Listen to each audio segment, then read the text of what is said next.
is what we call a bare root. This is a shrub.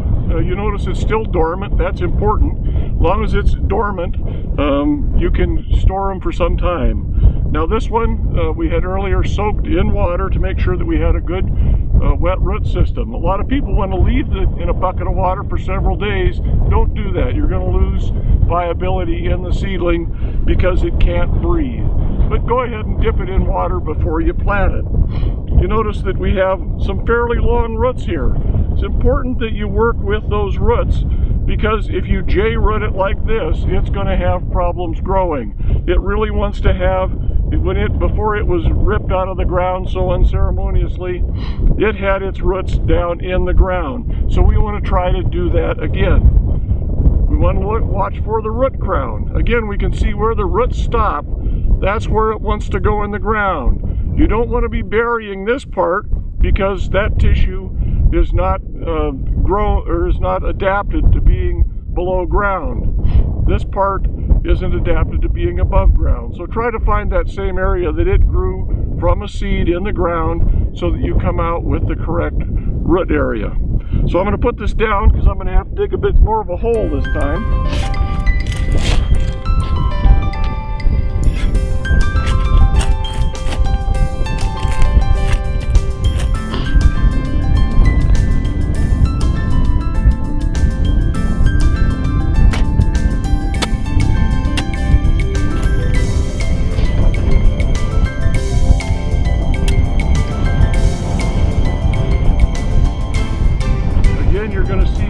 Very fibrous roots down here.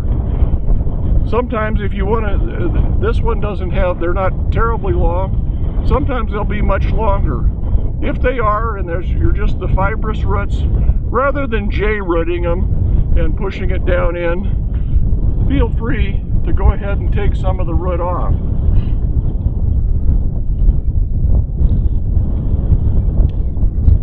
That way we won't have roots poking back up, and we'll still have plenty of roots for the tree to prosper. You can use a knife, you can use pruning shears, whatever. So again, we're going to put it down in the hole, trying to find where that root crown was. In this case, the roots are setting right in there. They're not J-rooted, and then fill it back in.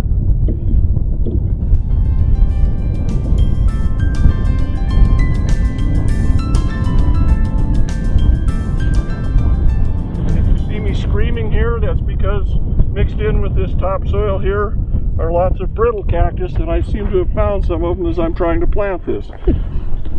Again, make sure you got plenty of dirt. Step it in so it's in good and firm, and I would definitely water this one in when you're done. For more information, contact your local conservation district by visiting the address on this screen.